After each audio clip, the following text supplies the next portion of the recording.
ಕನ್ನಡ ಮತ್ತು ಸಂಸ್ಕೃತಿ ಇಲಾಖೆಯಲ್ಲಿ ನನ್ನ ಆಯ್ಕೆ ಅದು ಎಚ್ ವಿಶ್ವನಾಥ್ ಅವರು ಕನ್ನಡ ಮಂತ್ರಿಯಾಗಿದ್ದರು. ಅವರು ನನ್ನನ್ನು ಗುರುತಿಸಿ ಕನ್ನಡ ಮತ್ತು ಸಂಸ್ಕೃತಿ ಇಲಾಖೆಗೆ ಉಪನಿರ್ದೇಶಕನಾಗಿ ನೇಮಕ ಮಾಡ್ತೀನಿ ಬಾರಪ್ಪ ಅಂತ ಹೇಳಿದರು.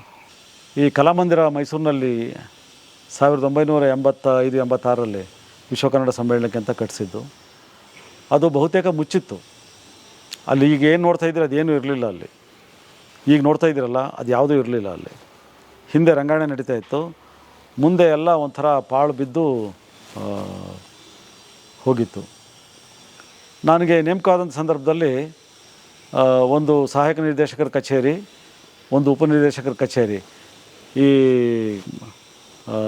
ಈ ವುಡನ್ ಪಾರ್ಟಿಷನ್ಗಳಿದೆಯಲ್ಲ, ದಬ್ಬೆ ಬಿದಿರು ದಬ್ಬೆಗಳು, ಆ ಥರ ಇಟ್ಕೊಂಡು ಆ ಕಚೇರಿ ನಡೆಸ್ತಾಯಿದ್ರು. ಅಲ್ಲೇನೂ ಅಂಥದ್ದಿರಲಿಲ್ಲ. ಸೊ ಆಮೇಲೆ ನಾನು ಅಲ್ಲಿಗೆ ಬಂದ ಮೇಲೆ ಸಚಿವರಿಗೆ ಇದೆಲ್ಲ ಹೇಳಿದೆ. ಆನಂತರ ನಾನು ಮಾಡಿದಂಥ ಭಾಳ ಮುಖ್ಯವಾದಂಥ ಕೆಲಸ ಏನು ಅಂತ ಹೇಳಿದರೆ, ಕನ್ನಡ ಸಂಸ್ಕೃತಿ ಇಲಾಖೆಯನ್ನು ಇಲ್ಲಿ ನೇಪಥ್ಯಕ್ಕೆ ಇಟ್ಟಿದ್ದರು. 93ರಲ್ಲಿ ಮೊದಲನೇ ಬಾರಿಗೆ ಮೈಸೂರು ದಸರಾ ಸಾಂಸ್ಕೃತಿಕ ಕಾರ್ಯಕ್ರಮಗಳನ್ನು ನಡೆಸ್ತಕ್ಕಂಥ ಹೊಣೆಗಾರಿಕೆಯನ್ನು ನಾನು ವಹಿಸ್ಕೊಂಡೆ. ಆಮೇಲೆ 4 ವರ್ಷ ಬಹಳ ಪ್ರಯೋಗಗಳನ್ನು ಮಾಡಿದ್ವಿ. ಅರಮನೆಯಲ್ಲಿ ದರ್ಬಾರ್ ಹಾಲ್ನಲ್ಲಿ ನಡೀತಾ ಇತ್ತು. ಒಂದು 100 ಜನ ನೋಡ್ತಾಯಿದ್ರು. ಯಾರಿಗೆ ಪಾಸ್ ತೊಗೊಳ್ಳೋ ಶಕ್ತಿ ಇದೆಯೋ ಅವ್ರು ಮಾತ್ರ ಅರಮನೆ ಸಂಗೀತ ನೋಡಲಿಕ್ಕೆ ಅವಕಾಶ ಇತ್ತು. ನಾವು ಅದನ್ನು ಆನೆ ಬಾಗಿಲಿಗೆ ತೊಗೊಂಡು ಬಂದ್ವಿ, ಸಾರ್ವಜನಿಕರು ನೋಡಲಿ ಅಂತ. ಆನಂತರ ಅರಮನೆ ಮುಂಭಾಗಕ್ಕೆ ತೊಗೊಂಡು ಬಂದ್ವಿ ಮತ್ತು ಕಾರ್ಯಕ್ರಮಗಳನ್ನು ವಿಸ್ತರಿಸಿದ್ವಿ. ಬೇರೆ ಬೇರೆ ರಾಜ್ಯಗಳಿಂದ ಕಲಾವಿದರುಗಳನ್ನು ಕರೆಸ್ತಕ್ಕಂಥದ್ದು, ಭಾರತ ಸರ್ಕಾರದ ಸಾಂಸ್ಕೃತಿಕ ಕೇಂದ್ರಗಳನ್ನು ಸೇರ್ಪಡೆ ಮಾಡ್ತಕ್ಕಂಥದ್ದು, ಅದೆಲ್ಲ ಮಾಡಿ ದಸರಾದ ವ್ಯಾಪ್ತಿಯನ್ನು ವಿಸ್ತಾರ ಮಾಡಬೇಕು ಅಂಥೇಳಿ ಪ್ರಯತ್ನ ಮಾಡಿದ್ವಿ. ಕಲಾಮಂದಿರದ ಶೃಂಗಾರ ಮಾಡಲಿಕ್ಕೆ ಅಂಥೇಳಿ ಅಲ್ಲಿ ಒಂದು ರೋಸ್ ಗಾರ್ಡನ್ ಮತ್ತು ಮುಂದೆ ಎಲ್ಲ ನೀರಿನ ಕಾರಂಜಿ, ಉದ್ಯಾನವನ, ಆಮೇಲೆ ಗೊಂಬೆಗಳನ್ನ ಕೂರಿಸಿರ್ತಕ್ಕಂಥದ್ದು, ಅದೆಲ್ಲದನ್ನು ಕೂಡ ನಾನು ವಿಕ್ರಾಂತ್ ಟೈರ್ಸ್ ಅಂತ ನಮ್ಮ ಸರ್ಕಾರದೊಂದು ಟೈರ್ಸ್ ಕಾರ್ಖಾನೆ ಇತ್ತು, ಅವ್ರದ್ದು ಮತ್ತು ತೋಟಗಾರಿಕೆ ಇಲಾಖೆ, ಲೋಕೋಪಯೋಗಿ ಇಲಾಖೆ ಅವ್ರ ಸಹಾಯವನ್ನು ಪಡೆದುಕೊಂಡು ಯಾವುದೇ ಸರ್ಕಾರದ ಅನುದಾನ ಇಲ್ಲದೆ ಮುಂದಿನ ಉದ್ಯಾನವನ ಮಾಡಿದ್ವಿ.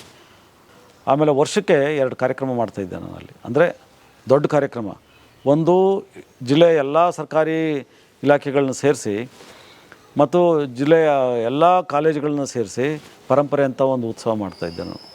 ಜನವರಿ 26ಕ್ಕೆ ಅದು 1 ತಿಂಗಳು ನಡೀತಾ ಇತ್ತು.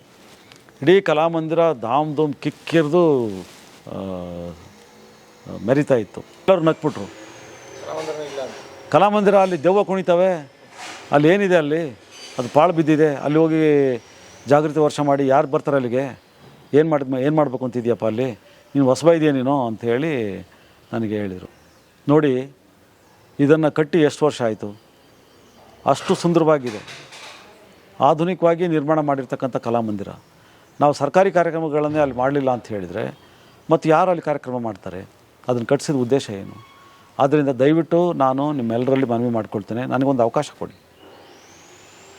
ನಾನು ಈ ಕಾರ್ಯಕ್ರಮವನ್ನು ಅಲ್ಲಿ ಮಾಡ್ತೇನೆ. ಇದಾದಮೇಲೆ ಎಲ್ಲ ಸರ್ಕಾರಿ ಕಾರ್ಯಕ್ರಮಗಳನ್ನು ಅಲ್ಲೇ ಮಾಡ್ತೇನೆ ನಾನು. 1 ವರ್ಷ ತೊಂದರೆ ಆಗ್ಬೋದು, 2ನೇ ವರ್ಷದಿಂದ ನಾವು ವಿಜಯಶಾಲಿ ಆಗ್ತೀವಿ. ಅಕಸ್ಮಾತ್ ನಾನು ಸೋತರೆ ಗೆದ್ದರೆ ಸಾಮ್ರಾಜ್ಯ, ಸೋತರೆ ವೀರ ಸ್ವರ್ಗ.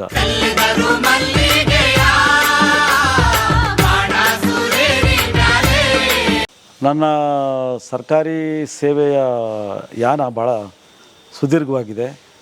ಅದನ್ನು ಕೆಲವೇ ನಿಮಿಷಗಳಲ್ಲಿ ಹಂಚ್ಕೊಳ್ತಕ್ಕಂಥದ್ದು ಭಾಳ ಕಷ್ಟ. ನಾನು ಆರಂಭದಲ್ಲಿ ಮೈಸೂರಿನಲ್ಲಿ ವೃತ್ತಿ ಪ್ರಾರಂಭ ಮಾಡಿದೆ. ಆನಂತರ ಕನ್ನಡ ಮತ್ತು ಸಂಸ್ಕೃತಿ ಇಲಾಖೆಯಲ್ಲಿ 4 ವರ್ಷ ಕೆಲಸ ಮಾಡಿದೆ. 8 ಜಿಲ್ಲೆಗಳು ಉಸ್ತುವಾರಿ ಮಾಡಿದೆ. ಅದಾದಮೇಲೆ ಆಹಾರ ಇಲಾಖೆಯಲ್ಲಿ ನಾನು ಉಳಿದ ಅವಧಿಯಲ್ಲಿ ಕೆಲಸ ಮಾಡಿದೆ. ಬೇರೆ ಬೇರೆ ಇಲಾಖೆಯಲ್ಲಿ ಕೆಲಸ ಮಾಡಿದ್ದೇನೆ. ಅದು ಖಾದಿ ಮತ್ತು ಗ್ರಾಮೋದ್ಯೋಗ ಮಂಡಳಿಯಲ್ಲಿ, ಗ್ರಾಮೀಣಾಭಿವೃದ್ಧಿ ಇಲಾಖೆಯಲ್ಲಿ, ಅಲ್ಲೆಲ್ಲ ಕೆಲಸ ಮಾಡಿದ್ದೇನೆ. ಕನ್ನಡ ಮತ್ತು ಸಂಸ್ಕೃತಿ ಇಲಾಖೆಯಲ್ಲಿ ನನ್ನ ಆಯ್ಕೆ ಅದು. ನಾನು ನನ್ನ ಪರೀಕ್ಷೆ KS ಪರೀಕ್ಷೆನ ಪಾಸ್ ಮಾಡಿದ ಮೇಲೆ ಎಚ್ ವಿಶ್ವನಾಥ್ ಅವರು ಕನ್ನಡ ಮಂತ್ರಿಯಾಗಿದ್ದರು. ಅವರು ನನ್ನನ್ನು ಗುರುತಿಸಿ ಕನ್ನಡ ಮತ್ತು ಸಂಸ್ಕೃತಿ ಇಲಾಖೆಗೆ ಉಪನಿರ್ದೇಶಕನಾಗಿ ನೇಮಕ ಮಾಡ್ತೀನಿ ಬಾರಪ್ಪ ಅಂತ ಹೇಳಿದರು.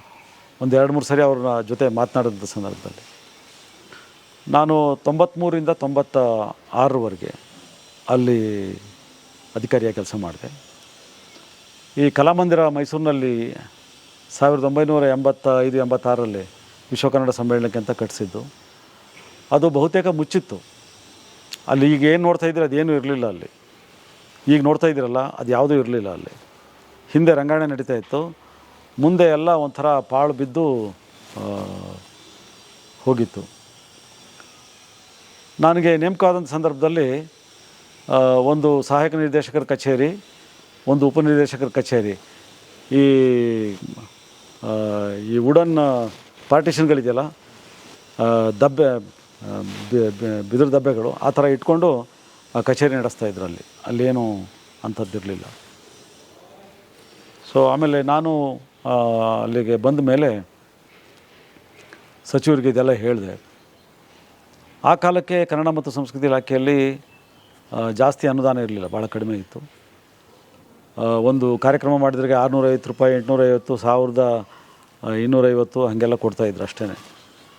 ನಾನು ಉಪನಿರ್ದೇಶಕ 8 ಜಿಲ್ಲೆಗಳಿಗೆ ಮೇಲ್ವಿಚಾರಣಾಧಿಕಾರಿ. ನನ್ನ ಹತ್ರ ಏನು ಹಣ ಡ್ರಾ ಮಾಡೋಂಗಿಲ್ಲ, ಹಣ ಖರ್ಚು ಮಾಡೋಂಗಿಲ್ಲ. 8 ಜನ ಸಹಾಯಕ ನಿರ್ದೇಶಕರು ಏನು ಕೆಲಸ ಮಾಡ್ತಾರೆ, ಉಸ್ತುವಾರಿ ಮಾಡುವಂಥದ್ದು. ಆನಂತರ ನಾನು ಮಾಡಿದಂಥ ಭಾಳ ಮುಖ್ಯವಾದಂಥ ಕೆಲಸ ಏನು ಅಂತ ಹೇಳಿದರೆ, ಕನ್ನಡ ಸಂಸ್ಕೃತಿ ಇಲಾಖೆಯನ್ನು ಇಲ್ಲಿ ನೇಪಥ್ಯಕ್ಕೆ ಇಟ್ಟಿದ್ದರು. ಯಾವುದೇ ಕಾರ್ಯಕ್ರಮಕ್ಕೆ ಕನ್ನಡ ಸಂಸ್ಕೃತಿ ಇಲಾಖೆಯನ್ನು ಕರೀತಿರಲಿಲ್ಲ. ದಸರಾ ಮಹೋತ್ಸವಕ್ಕೂ ಕೂಡ 93ರಲ್ಲಿ ಮೊದಲನೇ ಬಾರಿಗೆ ಮೈಸೂರು ದಸರಾ ಸಾಂಸ್ಕೃತಿಕ ಕಾರ್ಯಕ್ರಮಗಳನ್ನು ನಡೆಸ್ತಕ್ಕಂಥ ಹೊಣೆಗಾರಿಕೆಯನ್ನು ನಾನು ವಹಿಸ್ಕೊಂಡೆ. ಆರ್ಕಿಯಾಲಜಿ ಅವ್ರು ಮಾಡ್ತಾಯಿದ್ರು, ಪ್ರಾಚ್ಯವಸ್ತು ಇಲಾಖೆಯವ್ರು ಮಾಡ್ತಾಯಿದ್ರು. ನಾವು ಭಾಳಷ್ಟು ಸಂಘರ್ಷದ ನಂತರ ಅದನ್ನು ವಹಿಸ್ಕೊಂಡ್ವಿ. ಆಮೇಲೆ 4 ವರ್ಷ ಬಹಳ ಪ್ರಯೋಗಗಳನ್ನು ಮಾಡಿದ್ವಿ. ಅರಮನೆಯಲ್ಲಿ ದರ್ಬಾರ್ ಹಾಲ್ನಲ್ಲಿ ನಡೀತಾ ಇತ್ತು. ಒಂದು 100 ಜನ ನೋಡ್ತಾಯಿದ್ರು. ಯಾರಿಗೆ ಪಾಸ್ ತೊಗೊಳ್ಳೋ ಶಕ್ತಿ ಇದೆಯೋ ಅವ್ರು ಮಾತ್ರ ಅರಮನೆ ಸಂಗೀತ ನೋಡಲಿಕ್ಕೆ ಅವಕಾಶ ಇತ್ತು. ನಾವು ಅದನ್ನು ಆನೆ ಬಾಗಿಲಿಗೆ ತೊಗೊಂಡು ಬಂದ್ವಿ, ಸಾರ್ವಜನಿಕರು ನೋಡಲಿ ಅಂತ. ಆನಂತರ ಅರಮನೆ ಮುಂಭಾಗಕ್ಕೆ ತೊಗೊಂಡು ಬಂದ್ವಿ ಮತ್ತು ಕಾರ್ಯಕ್ರಮಗಳನ್ನು ವಿಸ್ತರಿಸಿದ್ವಿ. ಬೇರೆ ಬೇರೆ ರಾಜ್ಯಗಳಿಂದ ಕಲಾವಿದರುಗಳನ್ನು ಕರೆಸ್ತಕ್ಕಂಥದ್ದು, ಭಾರತ ಸರ್ಕಾರದ ಸಾಂಸ್ಕೃತಿಕ ಕೇಂದ್ರಗಳನ್ನು ಸೇರ್ಪಡೆ ಮಾಡ್ತಕ್ಕಂಥದ್ದು, ಅದೆಲ್ಲ ಮಾಡಿ ದಸರಾದ ವ್ಯಾಪ್ತಿಯನ್ನು ವಿಸ್ತಾರ ಮಾಡಬೇಕು ಅಂಥೇಳಿ ಪ್ರಯತ್ನ ಮಾಡಿದ್ವಿ. ಅದಾದಮೇಲೆ ಕಲಾಮಂದಿರದ ಶೃಂಗಾರ ಮಾಡಲಿಕ್ಕೆ ಅಂಥೇಳಿ ಅಲ್ಲಿ ಒಂದು ರೋಸ್ ಗಾರ್ಡನ್ ಮತ್ತು ಮುಂದೆ ಎಲ್ಲ ನೀರಿನ ಕಾರಂಜಿ, ಉದ್ಯಾನವನ, ಆಮೇಲೆ ಆ ಗೊಂಬೆಗಳನ್ನ ಕೂರಿಸಿರ್ತಕ್ಕಂಥದ್ದು, ಅದೆಲ್ಲದನ್ನು ಕೂಡ ನಾನು ವಿಕ್ರಾಂತ್ ಟೈರ್ಸ್ ಅಂತ ನಮ್ಮ ಸರ್ಕಾರದೊಂದು ಟೈರ್ಸ್ ಕಾರ್ಖಾನೆ ಇತ್ತು, ಅವ್ರದ್ದು ಮತ್ತು ತೋಟಗಾರಿಕೆ ಇಲಾಖೆ, ಲೋಕೋಪಯೋಗಿ ಇಲಾಖೆಯವ್ರ ಸಹಾಯವನ್ನು ಪಡೆದುಕೊಂಡು ಯಾವುದೇ ಸರ್ಕಾರದ ಅನುದಾನ ಇಲ್ಲದೆ ಮುಂದಿನ ಉದ್ಯಾನವನ ಮಾಡಿದ್ವಿ.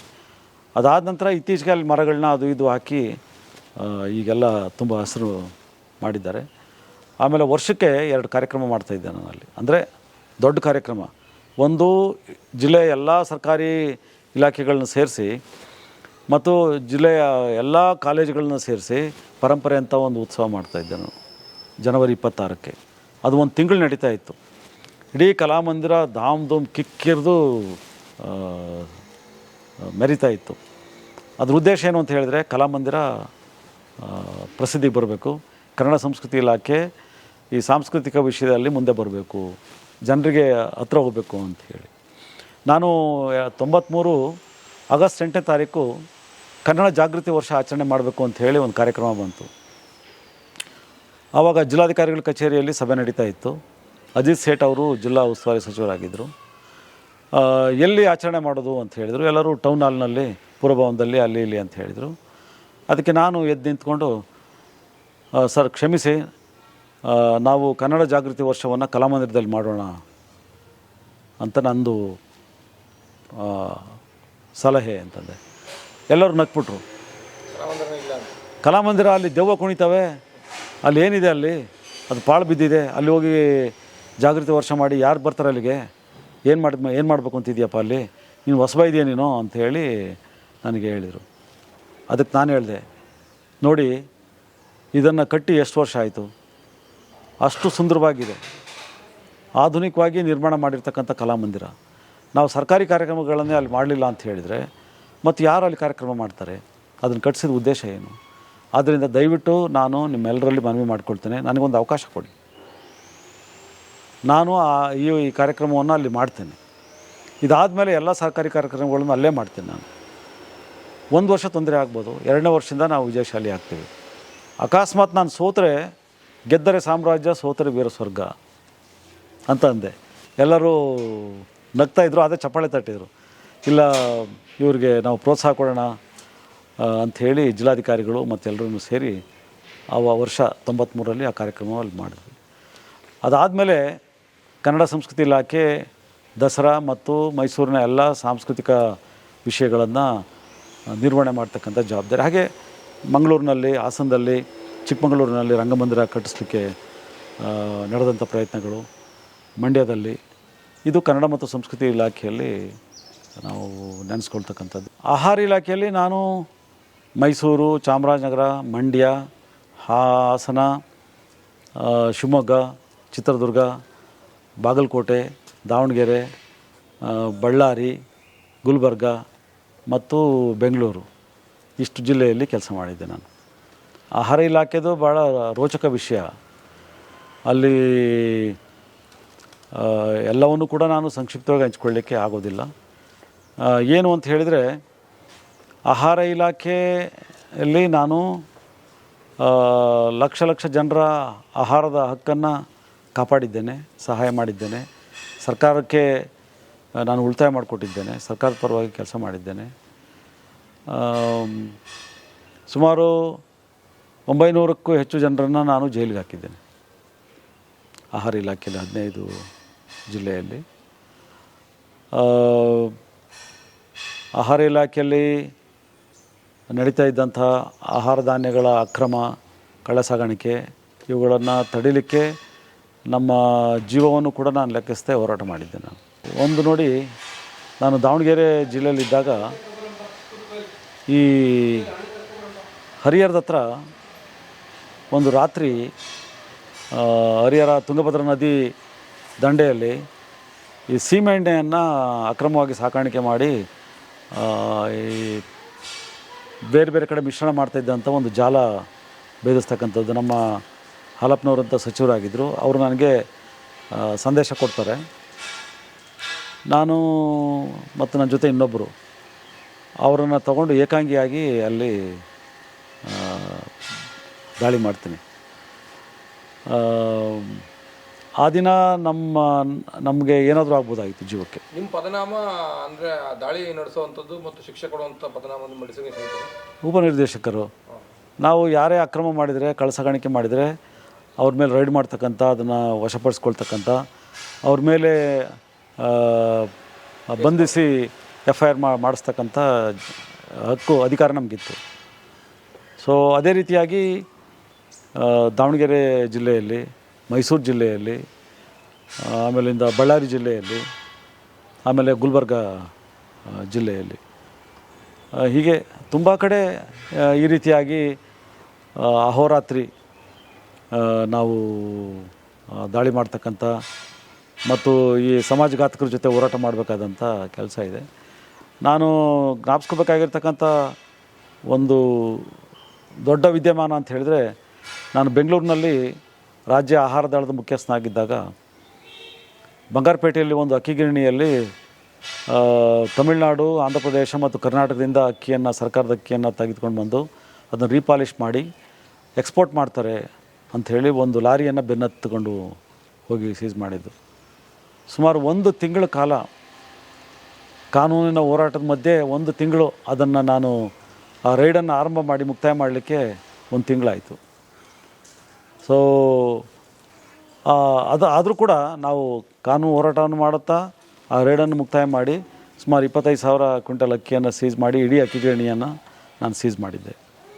ಅದು ಭಾಳ ಒಂದು ಸುದೀರ್ಘವಾಗಿರ್ತಕ್ಕಂಥ ಅನುಭವ. ಹೀಗೆ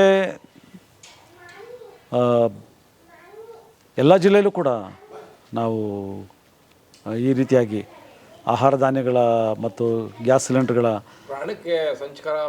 ಪ್ರಾಣಕ್ಕೆ ನಮಗೆ ಸುಮಾರು 25 ವರ್ಷಗಳ ಕಾಲ ಜೀವ ಭಯದಲ್ಲೇ ಕೆಲಸ ಮಾಡಿದ್ದೀನಿ ನಾನು. ಇವತ್ತು ನನ್ನ ಮೇಲೆ ಅಟ್ಯಾಕ್ ಆಗುತ್ತೆ, ಆಮೇಲೆ ನಮ್ಮ ಮೇಲೆ ಹಾಗೆ ಮಾಡ್ಬೋದು ಹೀಗೆ ಮಾಡ್ಬೋದು.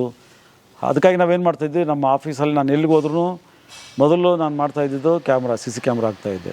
ಸರ್ಕಾರಿ ನೌಕರಿಯನ್ನು ಮಾಡಬೇಕಾದ್ರೆ ನಿಜವಾಗ್ಲೂ ನಾನು ಸರ್ಕಾರದ ಕೆಲಸ ದೇವ್ರ ಕೆಲಸ ಅಂಥೇಳಿ ಮಾಡಬೇಕು ಅಂತ ಇಚ್ಛೆ ಇದ್ದರೆ ಯಾವುದೇ ತ್ಯಾಗಕ್ಕೆ ನಾವು ಸಿದ್ಧರಾಗಿರಬೇಕು. ಅದರಲ್ಲಿ ಜೀವ ಇರ್ಬೋದು, ಜೀವ ಹೋಗ್ಬೋದು. ಅವುಗಳನ್ನು ನಾವು ಲೆಕ್ಕಕ್ಕೆ ಇಟ್ಕೊಳ್ದೆ ಅದು ದೇವ್ರ ಕೆಲಸ, ಸಾರ್ವಜನಿಕರ ಕೆಲಸ ಅಂಥೇಳಿ ನಾವು ಸೇವೆಯನ್ನು ಮಾಡಬೇಕಾಗತ್ತೆ. ಸರ್ಕಾರಿ ಕೆಲಸದಲ್ಲಿ ಒಳ್ಳೆಯದು ಇದೆ, ಕೆಟ್ಟದ್ದು ಇದೆ, ಸುಖನೂ ಇದೆ, ದುಃಖನೂ ಇದೆ. ನನಗೆ ಅನೇಕ ಸಂದರ್ಭದಲ್ಲಿ ನಾನು ಸರ್ಕಾರಿ ಅಧಿಕಾರಿ ಆಗಿದ್ದೆ ಎನ್ನುವಂಥದ್ದು ಬಹಳ ದುಃಖದ ವಿಷಯ. ಅನೇಕ ಸಂದರ್ಭದಲ್ಲಿ ನಾನು ಸರ್ಕಾರಿ ಅಧಿಕಾರಿ ಆಗಿದ್ದೆ ಎನ್ನುವಂಥದ್ದು ಹೆಮ್ಮೆಯ ವಿಷಯ. ಯಾಕೆ ಇದು ದುಃಖದ ವಿಷಯ ಅಂತ ಹೇಳಿದರೆ, ಈಗ ಸರ್ಕಾರಿ ನೌಕರ ಮತ್ತು ಸರ್ಕಾರ ಅಂತ ಹೇಳಿದರೆ ಜನರ ಭಾವನೆಯಲ್ಲಿ ಒಂದು ರೀತಿಯಾದಂತಹ ಹಳದಿ ಪ್ರಪಂಚ ಸೃಷ್ಟಿಯಾಗಿದೆ. ಎಲ್ಲರನ್ನೂ ಕೂಡ ಹಳದಿಯಾಗೇ ನೋಡ್ತಾರೆ ಇವತ್ತು ಸಮಾಜದಲ್ಲಿ. ಸರ್ಕಾರಿ ನೌಕರರು, ಸರ್ಕಾರಿ ಅಧಿಕಾರಿಗಳು ಅಂತ ಹೇಳಿದರೆ ಅವರು ಭ್ರಷ್ಟರು, ಹಣ ಮಾಡೋದೇ ಕೆಲಸ ಅವ್ರದ್ದು, ಅವ್ರ ಹತ್ರ ಬೇಕಾದಷ್ಟು ಹಣ ಸಂಪಾದನೆ ಮಾಡಿಬಿಟ್ಟಿದ್ದಾರೆ ಎನ್ನುವಂಥದ್ದೇ ಜನರ ಮನಸ್ಸಿನಲ್ಲಿ ಇರ್ತಕ್ಕಂಥದ್ದು. ಜನ ಎಷ್ಟು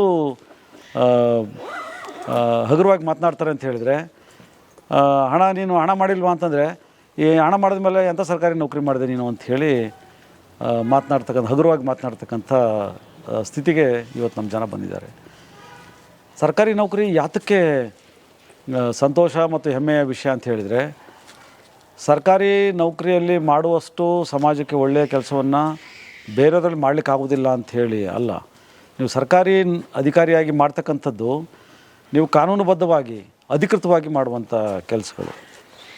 ಹಾಗಾಗಿ ನೀವು ಯಾರಿಗೆ ಕಾನೂನಿನ ಆಶಯದಂತೆ ಸರ್ಕಾರದ ಸವಲತ್ತುಗಳು ಬೇಕಾಗಿದೆಯೋ, ಅಥವಾ ಸರ್ಕಾರಕ್ಕೆ ಯಾರಿಗಾಗಿ ಕಾನೂನನ್ನು ಮಾಡಬೇಕು ಅಂತ ಸರ್ಕಾರ ಬಯಸಿದೆಯೋ, ಯಾರಿಗೆ ಸವಲತ್ತುಗಳನ್ನ ಕೊಡಬೇಕು ಅಂತ ಇದೆಯೋ ಅವುಗಳನ್ನು ಕೊಡಲಿಕ್ಕೆ ಖಂಡಿತವಾಗ್ಲೂ ಕೂಡ ಸಾಧ್ಯತೆ ಇದೆ.